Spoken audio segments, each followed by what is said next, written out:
afternoon. Welcome back to my hunting channel. It's now the 20th of October. For the first time, I'm sitting in my ground blind. I'm not very happy with it. I'm going to have to do some modifications to this thing.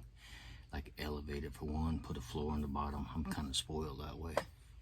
But trying to set a tripod on here, etc. Everything's going to make noise, so I might not last out here that long. And this one, it's not comfortable. It's leaning.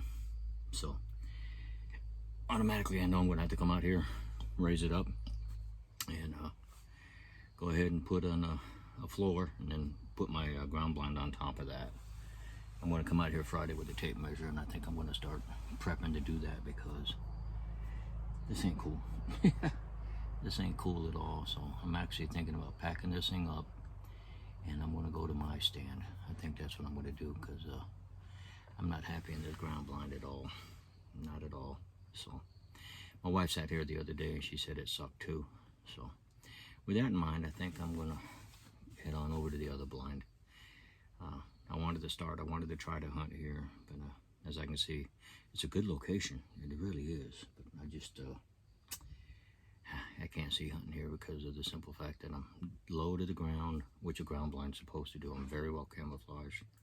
The deer come right here in front of me. I know that much, but I think I'd rather be elevated a little bit more and reposition this thing before I hunt here permanently.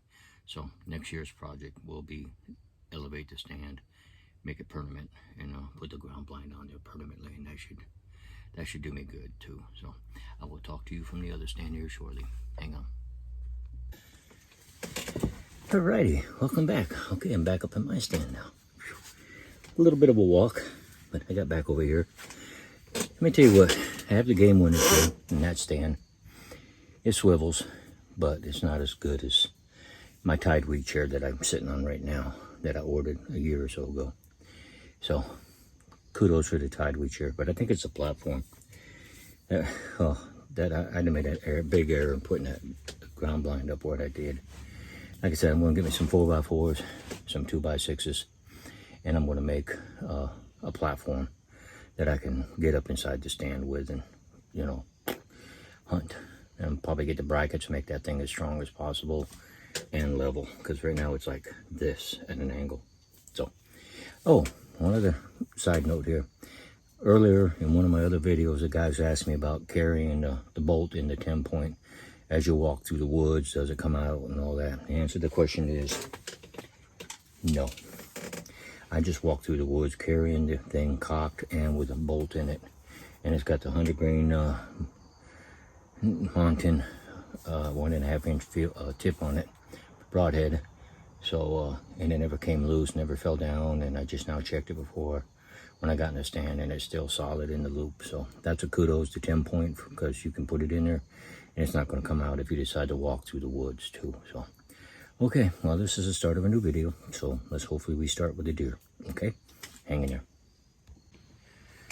Alrighty, I have a question for you all out there, and I know my friend Bob will answer it too. To grunt and when not to grunt. Kind of a mystery here. Do you do it during a pre-rut, prior, long before rut, during the rut, I know, and how long after the rut, and same thing with the rattleback, see? I got my Primo rut call.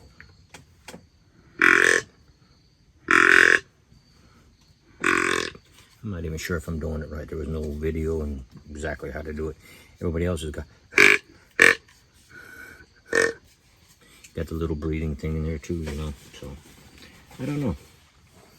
What is a good time to do it and when not to do it? I always use my doe urine. I spray that when I come out here just to hopefully the scent will bring them in. And I went out and got the stinky sticks, and I'm going to hang them up next month prior to the rut. And I'm going to start hanging them in the tree over there. So hopefully maybe you can draw some bucks in here or something during the day. You know what I'm saying? So let me have your 2 cents, friend. Please, you know, if you watch my videos, you subscribe. Give me a hint on what to do with these grunt calls and when to do it, etc., etc. Like I said, never too old to learn, and I want to do everything not by the book, but, you know, kind of right way, you know, make sure I'm doing it correctly. And like I said, it will vary from person to person. I understand that too, so not a big deal. All right, thank you. Well, so far the only excitement I've got over here is a bunch of turkeys, as you can see in the video here. And I've got a few of them. They come in my area all the time, and it's weird. They eat and they run. I got 8 of them still in front of me. Yeah, 9 now. I got 9 in front of me. The other 6 or so ran down to the woods. Well, at least something's moving today. It ain't a deer. But I did see a 6-point this morning as we left at 3:30. He was over there by the lake and he crossed the road, so we did see that one. So there is still deer here, so hopefully they'll come to my property. Well, got about 20 minutes left of sunlight out here before official sunset. Looks like another day of being busted. No deer. I don't know if that full moon has much to do with it. I did see, like I said, a 6-point this morning at 3 o'clock and a few other deer, but daytime and nighttime, they don't seem to be moving during the day, so I don't know if that full moon has much to do with it. So I know it does, but we'll see. Still early in the season. It was too warm today, I think. Still, it's starting to get cooler, so hopefully this week sometime I'll try to get another one. So just stay tuned with me. I'm glad y'all hanging in there, because I've seen other people with bucks and deer and does, and I'm not that lucky yet. So I'll keep going though. Never stop. I got 2 small deer outside. Hopefully mama comes in soon. It's almost dark, but I got 2 tiny deer outside. Our video's right there. Well, time has come to quit hunting for the day. I know. Came out of my stand so you can at least see. 2 small deer came in, as you can see in the video that I put in here prior to this, and they decided they were gonna bed down about 40 yards from my stand. It was so funny to watch them. Just kind of lost track of one, and I turned around and I watched the second one. She went over there. Next thing I know, she just squatted down and laid down. I was like, oh. It started past the 30-minute time limit, past sunset, so I must go out and go home. And I got out of the stand. They were still there, and all of a sudden they stood up and looked at me, didn't know what to do, and then they ran away. So we'll see you again tomorrow.